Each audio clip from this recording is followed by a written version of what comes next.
Paz do Senhor Jesus, irmãos, voltamos com o nosso discipulado. Nessa oportunidade vamos falar sobre a doutrina do Espírito Santo. Recapitulamos aquilo que já estudamos, nós já falamos sobre a doutrina da Bíblia, Falamos também sobre a doutrina da Trindade, Pai, Filho e Espírito Santo, não são três deuses, mas um único Deus. Depois falamos do Pai, a primeira pessoa da Santíssima Trindade. Depois falamos do Filho e agora nessa oportunidade falaremos do Espírito Santo de Deus, a terceira pessoa da Trindade. E é bom que se diga, isso fique gravado na mente dos irmãos, que terceira pessoa da Trindade não há hierarquia, mas somente pela forma que Jesus apresentou, Pai, Filho e Espírito Santo, porque o Espírito Santo é Deus em igual essência e natureza, assim como o Filho e assim como o Pai. Então não há um maior e nenhum menor. Então hoje nós falaremos disso. Convido a você que está sem congregar, procurar uma igreja evangélica, genuinamente bíblica, que ensina a palavra de Deus, porque breve o Senhor irá voltar para buscar a sua igreja. E caso você mora pela aqui da região do condomínio Maracanã, no Santo André, e quiser nos conhecer, entre em contato com a gente, será uma bênção. E agora vamos orar, pedir a direção do Espírito Santo de Deus e começaremos a entender um pouco sobre essa doutrina maravilhosa. Senhor Deus, em nome do Teu Filho amado Jesus Cristo, entramos diante da Tua presença. Meu querido Jesus, eu te peço que o Senhor venha nos iluminar através do Teu Espírito Santo, que o Teu Espírito Santo, meu Pai, possa nos fazer entender e compreender a Tua palavra, Senhor Jesus, e que também nós venhamos ser cheios dele, meu Pai. Tudo isso eu te peço para louvor e glória do Teu nome. Amém. Então, a doutrina do Espírito Santo. Nós iremos definir a palavra daqui a pouco, porque eu já darei alguns exemplos do que essa palavra significa. Por isso, não começarei trazendo a definição agora. E o Espírito Santo, a terceira pessoa da Santíssima Trindade. O Espírito Santo, ele fica bem mais claro, o ensinamento do Espírito Santo, ele fica bem mais claro no Novo Testamento. E isso é óbvio. Porque quando nós olhamos para o Antigo Testamento, as pessoas que ficam mais claras é a pessoa do Pai e a pessoa do Filho. Embora o Espírito Santo apareça no versículo 2 do capítulo 1 de Gênesis, mas mesmo assim podemos dizer que o ministério do Espírito Santo é um pouco obscuro. Podemos assim dizer que está atrás da cortina. Nós vemos claramente o Pai operando, vemos inúmeras promessas do Filho, e vemos também o Filho, na figura do anjo do Senhor, que nós vamos ter uma aula mais para frente, quando nós estivermos estudando angelologia. Então o Espírito Santo ele vai ficar bem mais claro no Novo Testamento, principalmente quando nós lemos o livro de Atos dos Apóstolos. Haja vista, inclusive Justo Gonzalez, quando ele escreve um comentário sobre o Atos dos Apóstolos, ele vai colocar Atos do Espírito Santo, porque ali constantemente nós vemos uma igreja que caminhava debaixo da presença do Espírito de Deus. Então, muito bem, essa área da teologia sistemática é a área que estuda o Espírito Santo. E essa doutrina ela é muito importante se debruçar sobre ela, porque devido a algumas seitas negarem a divindade do Espírito. Um exemplo, se você pegar a tradução do Novo Mundo, das falsas testemunhas de Jeová, se você abrir na tradução do Novo Mundo, e é claro que a nova tradução dele, eles não colocam isso como uma artimanha para te levar para lá, está escrito em Gênesis capítulo 1, versículo 2. Gênesis capítulo 2, na Bíblia dele, está escrito assim: a terra era sem forma e vazia, e a força ativa de Deus pairava sobre a face da terra. Ou seja, então, os testemunhos de Jeová, eles vão crer que o Espírito Santo é apenas uma força, uma energia de Deus. Mas quando nós olhamos aqui na nossa Bíblia, está falando que o Espírito de Deus parava sobre a face da terra. O Espírito Santo estava dando forma, estava dando vida à terra, Então, devido a algumas seitas negar, esse estudo é bastante importante, porque nós vamos ver que o Espírito Santo é Deus igual ao Pai e igual ao Filho. Então, devido a algumas seitas negarem isso, esse estudo é fundamental. Então, eles têm um ensino errado sobre o Espírito Santo de Deus. Então, o objetivo dessa doutrina dessa aula é esclarecer a divindade do Espírito Santo, mostrar os seus atributos, as suas obras, o seu símbolo e também a sua divindade. Então, no decorrer dessas aulas, provavelmente nós teremos 2 ou quem sabe 3, nós falaremos sobre isso. Mas antes de tudo, vamos começar definindo a palavra. Sempre nós fazemos uma definição da palavra e nós teremos algumas definições da palavra, tanto no grego quanto no hebraico. Primeiramente, vamos olhar para o hebraico. No hebraico, nós encontramos a palavra ruan, ou ruach, que pode significar espírito, pode significar garganta,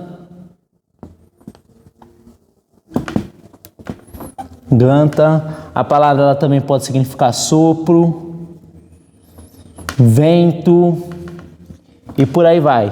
Então, essa palavra ruach ou ruan no hebraico, ela tem uma gama de significados: espírito, garganta, sopro, vento e por aí vai, né? E no grego é pneuma. Pneuma, eu só circulei aqui errado. Pneuma, ela também significa tudo isso: espírito, garganta, garganta eu acho que não no grego, mas espírito, sopro, vento, ar, ela tem esse significado no texto grego. Só um exemplo, né? Qual que é um exemplo que nós podemos dar? O que nós temos dentro do pneu do carro? Ar, né? Quando nós temos doença de pneumonia, nós temos doença no pulmão. E você pode pensar em inúmeros exemplos assim. Mas vamos começar olhando para essa palavra ruan. Ou seja, essa palavra ruan, ela pode significar também respiração. Ela pode significar respiração, ar para respirar ou o ar que respira. Vamos lá abrir em Jeremias, capítulo 14, versículo 6. Jeremias, capítulo 14, versículo 6. Nós vamos ver que essa palavra ela tem um significado diferente de espírito. 14:6. Preste bem atenção. Eu, jumentos monteses, se põe nos lugares altos. Perceba onde que eles põem nos lugares altos. Sorve o vento como os dragões. Desfalecem os seus olhos porque não há erva. Perceba que nós encontramos o quê? A palavra vento. Mas quando você vai para o hebraico, você vai encontrar ruan. O que essa palavra vento ela quer significar aí? Ela quer significar ar para respirar ou ar que respira. Porque perceba que os jumentos monteses eles sobem aonde? Nos lugares altos. Para o quê? Para poder ter uma melhor respiração. Então, nesse texto aí, vento é ruan, que pode significar ar que respira. Tá bom? E quanto aos dragões aí, os dragões que está aqui na minha tradução ao meio da revista, pode ser o chacal, ou seja, um animal feroz. A tradução ela pode ser essa, um animal feroz, tá bom? E continuando, agora vamos ver também como ar. Nós vimos ar que respira e essa palavra espírito no hebraico ela pode significar ar. O texto de Jó 7:7 nos indica sobre isso. Jó capítulo 7, versículo 7 diz assim: lembre-te de que a minha vida é como o vento, os meus olhos não tornarão a ver o bem. Perceba que ele está falando que a nossa vida aqui é como o vento. Ou seja, e aí o sentido dessa palavra é como o ar. Porque acabou o ar, nós morremos. Vocês estão entendendo? Então essa palavra nesse texto significa isso. Então essas são algumas significações da palavra. E no texto de Gênesis capítulo 1, versículo 2, a palavra que nós encontramos aí, ruan, perceba, a terra era sem forma e vazia, e havia trevas sobre a face do abismo. E o ruan, Yahvé é Deus, e ruan, se movia sobre a face das águas. Então, nesse texto significa o Espírito Santo. Vamos olhar agora para o Novo Testamento. No Novo Testamento, nós encontramos essa palavra também com muitos significados. Como eu falei, no Novo Testamento é pneuma, nós encontramos espírito, sopro, vento, ar e por aí vai. Vamos abrir em João, Evangelho de João, capítulo 3, o versículo 8, diz a Bíblia Sagrada, olha que interessante, 3:8, o vento sopra onde ele quer, e ouves a sua voz, não sabes de onde vem, nem para onde vai, assim é todo aquele que é nascido do Espírito. Aí nós encontramos duas vezes a palavra pneuma. Primeiro como vento, Jesus fala de vento normal, que essa é a ação do Espírito, e depois como o próprio Espírito de Deus. Perceba que é a palavra usada, mas na nossa língua eles traduzem vento e Espírito, tá bom? E agora vamos entender como respiração. Essa palavra também pode significar respiração e respirar. Apocalipse capítulo 11 é um texto muito interessante para nós olharmos essa palavra e vermos também o significado dela. Capítulo 11, versículo 11 de Apocalipse, olha que interessante. E depois daqueles 3 dias e meio, o Espírito de vida, prestem atenção, vindo de Deus, entrou neles, e puseram-se sobre os seus pés, e graiu grande temor sobre os que ouviram. Agora vamos pular para o capítulo 13, versículo 15, e depois vamos explicar. 13 e 15. E foi concedido que desse o Espírito à imagem. Aqui está falando o quê? Da segunda besta. A segunda besta é o falso profeta. A primeira besta é o anticristo. E foi concedido que desse Espírito à imagem da besta, para que também a imagem da besta falasse. E fizesse que foram mortos todos os que não adorassem a imagem da besta. Perceba que quando o Espírito de Deus entrou, e aqui o primeiro texto está falando das 2 testemunhas, eles voltaram a viver. Então está falando de respiração, ou seja, quando o Espírito, quando a pneuma, ela entra, eles voltaram a respirar. Não é isso que está falando no primeiro texto? Ou seja, e eles se puseram sobre os pés, ou seja, voltaram a viver, voltaram a ter respiração. E perceba que quando a besta colocou o Espírito na imagem, ela passou a ter vida, ou seja, então nesse sentido é o sentido de respiração ou fôlego de vida, é a palavra pneuma. Então isso é só para os irmãos poderem entender que há uma gama de significado da palavra Espírito.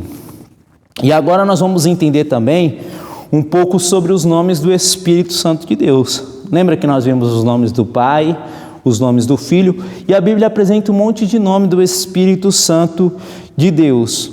Ou seja, e por mais que a Bíblia apresente o Espírito Santo com muitos nomes e títulos, não anula a sua singularidade e nem a sua unicidade. Vamos lá ler em Efésios capítulo 4, versículo 4. Por mais que apareça vários nomes, se trata do mesmo Espírito, do Espírito Santo. Efésios capítulo 4, versículo 4 vai nos deixar entender um pouco sobre isso. Efésios 4:4, olha o que está escrito. Há um só corpo e um só Espírito, como foste chamados em uma só esperança da vossa vocação. Ou seja, então somente há um só corpo e um só Espírito. Por mais que a Bíblia apresente o Espírito Santo com vários nomes, ela não quer falar de vários Espíritos, mas de um único Espírito, o Espírito Santo de Deus, porque há um só Espírito. Vamos apresentar agora alguns nomes. O primeiro nome que eu quero apresentar para os irmãos é Espírito de Deus. Gênesis capítulo 1, versículo 2, que nós já falamos. E a terra era sem forma vazia, e havia face sobre o abismo, e o Espírito de Deus. Então esse é um dos nomes que a Bíblia apresenta do Espírito Santo. O Espírito de Deus. Mas a Bíblia também apresenta ele como Espírito do Senhor. Lucas 4:18. Lucas 4:18. Lucas 4:18. O Espírito do Senhor é sobre mim. Jesus está falando que o Espírito Santo estava sobre ele. Pois que me ungiu para evangelizar os pobres e enviou-me a curar os quebrantados de coração. Perceba que ele está falando que é o Espírito do Senhor. Ele está se referindo a quem? Ao Espírito Santo. Em Filipenses capítulo 1, versículo 19, a Bíblia vai chamar de Espírito de Jesus. Também é um dos nomes do Espírito Santo. Filipenses 1:19.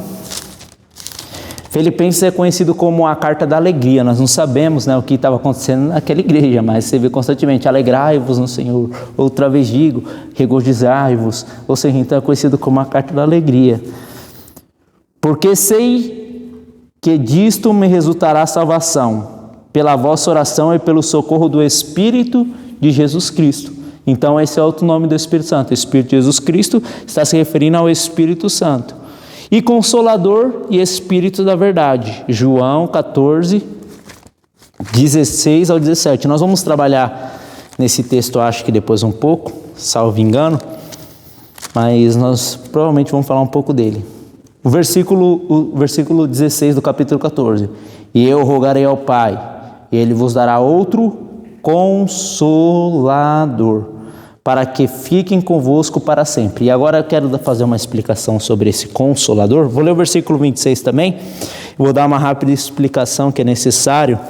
Eu falei versículo 17, né? O Espírito da Verdade, que fala sobre o Espírito Santo. Mas se você pular para o versículo 26, mas aquele Consolador, o Espírito Santo, e aqui ele é chamado de Espírito Santo, vamos entender o que significa essa palavra Consolador. Então esse é um dos nomes que a Bíblia apresenta, Espírito Santo e Espírito da Verdade e Consolador. A palavra Consolador no grego aí é Paracletos, ou Paracletos. Ela também significa um monte de coisa. Ela pode significar consolador, tem Bíblia que é traduzido como conselheiro, tem Bíblia que é traduzido como ajudador, porque essa é a tradução para essa palavra. Então, se você pegar uma tradução com essas aí, que essa palavra também significa isso. Mas se você for lá para o Evangelho de João, capítulo 1, versículo 2, nós vamos encontrar essa mesma palavra, olha que interessante. Evangelho de João, capítulo 1, versículo 2. Capítulo 2, versículo 1, perdão. Primeira epístola de João, capítulo 2, versículo 1, falei errado, Evangelho de João não. Primeira epístola do apóstolo João. Meus filhinhos, essas coisas vos escrevo para que não pequeis. E se alguém pecar, temos um advogado para com o Pai, Jesus Cristo o justo. Então, no grego você vai encontrar a palavra paráclito. Está falando sobre o quê? Advogado, porque paráclito também pode significar advogado. E está falando que é quem? Jesus Cristo aqui, não é o Espírito Santo, tá bom? Então, esses são alguns nomes que a Bíblia apresenta sobre o Espírito Santo de Deus. O Espírito Santo de Deus. Então, nós vamos falar agora um pouco sobre a divindade do Espírito. O Espírito Santo é Deus igual ao Pai, igual ao Filho. Nós já falamos sobre isso. Ele é a terceira pessoa da Trindade. Ao analisarmos algum texto, nós vemos que o Espírito Santo é Deus em sua plenitude. Então vamos olhar alguns textos que comprovam a divindade do Espírito Santo. Atos dos Apóstolos, esse é um texto fundamental, capítulo 5. Vamos ler o versículo 3 e o versículo 4, o versículo 3 e o versículo 4. Disse então Pedro: Ananias, por que encheu Satanás o teu coração? Para que mentisse ao Espírito Santo? Perceba que Ananias e a filha estão mentindo quem? Ao Espírito Santo. E retiveste parte do preço da herdade? Olha o que ele vai falar no versículo 4. Guardando não ficava para ti, e vendido não estava em teu poder? Por que formaste esse desígnio em teu coração? Não mentiste aos homens, mas a Deus. Primeiro o Pedro está falando que Ananias e Safira mentiu para quem? Para o Espírito Santo. Depois ele fala que mentiu para Deus. Ou seja, isso mostra a divindade do Espírito Santo. Então, quando nós olhamos para a Bíblia Sagrada, nós vamos encontrar muito texto que fala Espírito e fala Deus. Porque os autores sagrados, bem provavelmente, eles não tinham a importância de atribuir Espírito como se fosse Deus. Porque eles entendiam, provavelmente, que o Espírito Santo era Deus. Então perceba que no mesmo texto que Pedro ele fala que mentiu ao Espírito Santo, mentiu para Deus. Ou seja, ele está falando que a divindade do Espírito Santo. Se nós pegarmos 2 Coríntios, capítulo 3, versículo 17, na Almeida Revista e Atualizada, nós vamos encontrar assim: ora, o Senhor é Espírito, e onde está o Espírito Senhor, aí há liberdade. Percebemos que na tradução atualizada de Almeida, o artigo o, ele está usando para definir algo. O que ele está usando para definir? O Espírito Santo. Está falando o Espírito Santo ora, o Senhor é o Espírito. Então eu percebo que ele usa o Senhor e o Espírito também na mesma frase, mostrando o que? A divindade do Espírito Santo de Deus. Ainda mais, segundo livro de Samuel, capítulo 23, segundo livro de Samuel, do profeta Samuel, capítulo 23, o versículo 2 e o versículo 3, o Espírito do Senhor falou por meio de mim, e a sua palavra esteve na minha boca. Disse o Deus de Israel, perceba que primeiro ele fala o Espírito do Senhor, falou por ele, e agora ele fala, disse o Deus de Israel, a rocha de Israel, a mim me falou, haverá um justo que domine sobre os homens, que domine no temor de Deus? Então perceba que no mesmo texto que ele fala Espírito do Senhor, ele fala Deus de Israel e rocha, atribuindo tudo isso a Deus. O que é isso? A divindade do Espírito Santo, mostrando que o Espírito Santo é Deus. Ainda mais, um dos textos mais principais da história, 1 Coríntios,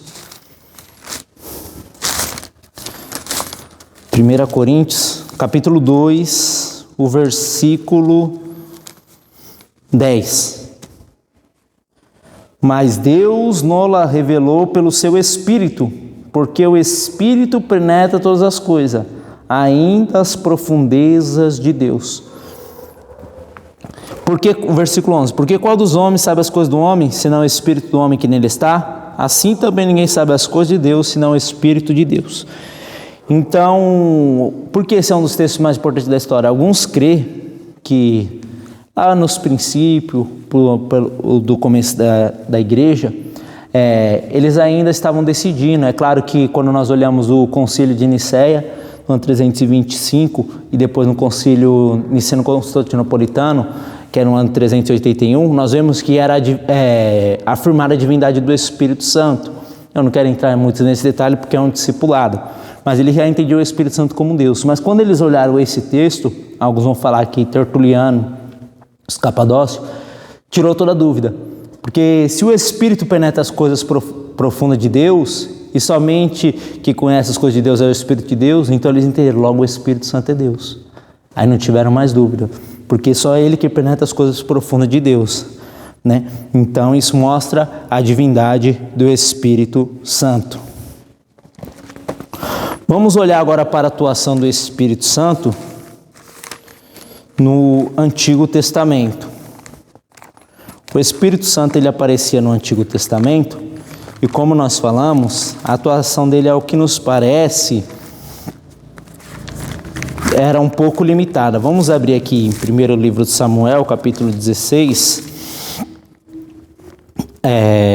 o versículo 13, é um texto famoso, está escrito assim: então Samuel tomou o vaso de azeite. Agora nós vamos olhar para a atuação do Espírito Santo no Antigo Testamento e no Novo Testamento. Então Samuel tomou o vaso do azeite e ungiu no meio de seus irmãos. E desde aquele dia em diante o Espírito do Senhor apoderou-se de Davi. Então Samuel se levantou e se tornou a Ramá. Olha que texto interessante. Vamos entender como que o Espírito Santo agia no Antigo Testamento. Há um debate, mas vamos entender um pouco sobre isso. O Espírito Santo no Antigo Testamento, ele agia em provavelmente 3 classes de pessoas. Reis, é claro, os reis de Israel, sacerdotes e profeta. Lembra que Jesus exerceu os 3 ministérios importantes? O ministério de rei, de sacerdote e de profeta. No Antigo Testamento, o Espírito Santo atuava sobre essas pessoas, sobre os reis, sobre os sacerdotes e sobre o profeta. Então, muito se entende que o Espírito Santo só vinha sobre essas pessoas, executava a obra e não se ausentava da terra. Mas, ou seja, ele não habitava nessas pessoas, mas só vinha para os capacitar para o ministério, porque é o Espírito Santo que dá essa capacitação. É o Espírito Santo que impulsionava eles a realizar a obra. Então, nós vemos também no livro de Juízes, constantemente a expressão, o Espírito do Senhor se apoderou dele, o Espírito do Senhor veio sobre ele. Então, parece que o Espírito Santo ele se apoderava de um Juízes, usava, realizava a obra e depois não habitava nele. Há esse pensamento. Também, naqueles 70 anciões de Israel, ele desceu sobre eles, né? Eles começaram a profetizar. E nós vemos também nos artesãos do tabernáculo, que o Espírito Santo os encheu de sabedoria e os capacitou para fazer a obra. Então, o que eu quero que os irmãos entendam é que a ação do Espírito Santo no Antigo Testamento ela era restrita. E no Antigo Testamento ele não habitava nas pessoas. Ele apenas vinha e ficava de uma forma permanente, podemos assim dizer. Só que entra uma discussão. porque alguns textos parece que ele habitava em certas pessoas, não em todas, não era todas que possuíam o Espírito Santo, mas parece que algumas pessoas eles habitavam. E eu quero estar compartilhando isso com os irmãos. Se nós ler o versículo 14 aqui de 1 Samuel 16, olha o que está escrito: o Espírito do Senhor se retirou de Saul. Percebeu? O Espírito do Senhor se retirou de Saul. Então parece que o Espírito do Senhor habitava em Saul. A discussão é essa, se ele habitava sobre essas classes de pessoas que eu falei, ou se ele somente vinha para realizar e depois não habitava nelas. Mas o que eu entendo? Que o Espírito Santo habitava sim em alguns deles. É claro que no Juízes ele não habitou, não há um registro sobre isso. No 70 ancião também, parece que só foi aquele momento. Mas parece que Saul tinha o Espírito Santo. Perceba que o Espírito Santo se retirou. E um espírito que assombrava, e um espírito mau que veio da parte do Senhor começou a perturbar Saul. Então parece que o Espírito Santo habitava em Saul. Vamos lá, vem em Salmo 51. 51, verso 11. Olha o que está escrito: não te lances fora da tua presença e não retires de mim o teu Espírito Santo. Perceba que Davi está fazendo uma oração, e alguns creem que essa oração de Davi é quando ele comete o adultério com Batseba, e agora ele vai pedir perdão para Deus. Mas o que Davi está pedindo? Para que Deus não venha retirar dele o Espírito Santo. Então o que eu entendo? Que parece que Davi também possuía o Espírito Santo. Então o Espírito Santo ele não habitava em todas as pessoas, mas parece que Saul, Davi, eles possuíam o Espírito Santo de Deus. Então a discussão ela é essa. Eu penso que sim, que ele habitava em Davi, ele habitava em Saul, mas ele não habitava em todas as pessoas, porque eles não tinham e não possuíam o Espírito Santo de Deus. Ele só vinha sobre essas classes de pessoas que eu falei. Alguns ele habitava e outros não, mas ele vinha para executar a obra que essas pessoas precisavam realizar, tá bom? Mas quando nós vamos para o Novo Testamento, isso muda. Porque todas as pessoas que aceitam a Jesus Cristo como seu Salvador, no momento que elas aceitam Jesus, elas recebem o Espírito Santo de Deus. No Novo Testamento, ou seja, o ministério do Espírito Santo não está mais restrito, porque todos nós hoje somos templos do Espírito Santo de Deus. 1 Coríntios, capítulo 3, versículo 16, está escrito: não sabeis vós que é templo de Deus, e que o Espírito de Deus habita em vós? Então perceba aqui que Paulo está falando, que o Espírito Santo agora passa a habitar em nós.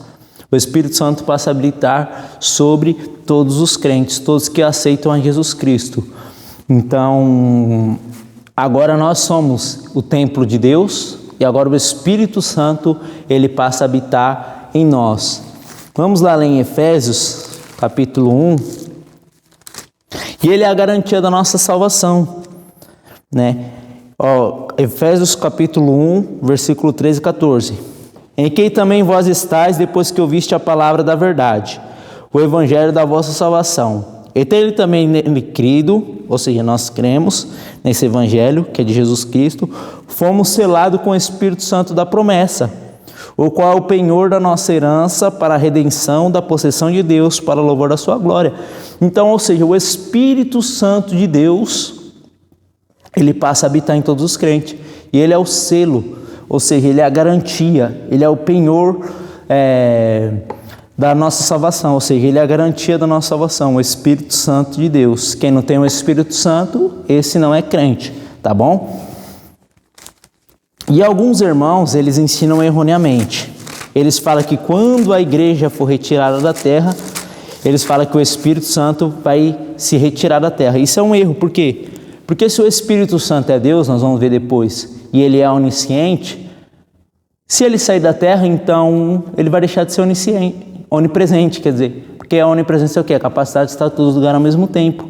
Então, no arrebatamento da igreja, o Espírito Santo não vai sair da terra, que nem alguns irmãos ensinam. Isso é um erro, isso é uma heresia, isso é um absurdo. Então, quando nós lemos a Bíblia, nós vemos que isso não acontece. Vamos ler aqui primeiramente, em 1 Tessalonicenses, capítulo 4, versículo 17. Depois nós, os que ficarmos vivos, seremos arrebatados juntamente com eles nas nuvens, a encontrar o Senhor nos ares, e assim estaremos para sempre com o Senhor. Então o que vai sair da terra? É a igreja, não é o Espírito Santo. Perceba que é a igreja que vai ser arrebatada. Ou seja, então o Espírito Santo vai nos conduzir até onde? Até nos ares. Jesus vai estar esperando nos ares. Então quem vai se retirar da terra é a igreja, não o Espírito Santo. O Espírito Santo vai apenas nos conduzir. Por que eu sei que o Espírito Santo não vai se retirar na terra, ele vai estar aqui na tribulação? É só nós lermos Apocalipse. Porque no livro de Apocalipse vai ter conversão. Mostra que vai ter muitas conversão. Vamos ler aqui Apocalipse capítulo 6, versículo 9. Está escrito: E havendo aberto o quinto selo, vi debaixo do altar as almas dos que foram mortos por amor da palavra de Deus e por testemunho que deram. Vamos para Apocalipse capítulo 10, Apocalipse capítulo 7, versículo 13 e 14. Olha o que está escrito: E um dos anciões me falou dizendo: Estes que estão vestidos de vestiduras brancas, quem são e de onde vieram? E eu disse-lhes: Senhor, tu sabes. E ele me disse: Estes são os que vieram de grande tribulação, e lavaram os seus vestidos e os branquearam no sangue do Cordeiro. Perceba que João, ele vê o quê? Almas dos que foram degolados por amor da palavra de Deus. Apocalipse capítulo 6, versículo 9, foi o que nós lemos. O que eles estão? Salvos. E agora nós vemos o quê? Uma multidão. E um ancião pergunta para João: quem são essa multidão? Ele fala: esses são os que lavaram suas vestiduras no sangue do Cordeiro. Então essas pessoas são pessoas salvas. E se essas pessoas são pessoas salvas, significa que elas aceitaram Jesus como seu Salvador. E quem convence o homem do pecado, da justiça e do juízo? É o Espírito Santo. E se essas pessoas aceitaram Jesus como seu Salvador, foi porque elas foram convencidas que elas eram pecadoras. Então perceba que o Espírito Santo, ele não vai se retirar da terra no período da tribulação, porque vai haver conversão. Vai haver um avivamento na grande tribulação. Vamos lá em Apocalipse, capítulo 11, o versículo 3. E darei poder às minhas duas testemunhas, e profetizarão por 1260 dias vestidos de saco. E essas duas oliveiras e os dois castiçais que estão diante de Deus na terra, e se alguém lhe quiser fazer mal, fogo sairá da sua boca e devorará os seus inimigos. E se alguém lhe quiser fazer mal, importa que assim seja morto. Ou seja, quando aqui está falando de fogo, não é o sentido simbólico, tá? Fogo aqui é uma palavra. Provavelmente eles vão pronunciar palavras de juízo contra essas pessoas. Então perceba que vai ter pregação na grande tribulação. E essas multidões, elas vão ouvir. Provavelmente são aquelas pessoas que João vê, são essas pessoas que ouviram essa pregação das duas testemunhas, dos 144 mil. E se eles vão pregar e vai ter conversão, é através do ministério do Espírito Santo, que é convencer o homem do pecado, da justiça e do juízo. Tá bom? Então, com isso, o que nós entendemos? Nós entendemos que o Espírito Santo, ele não vai ser retirado.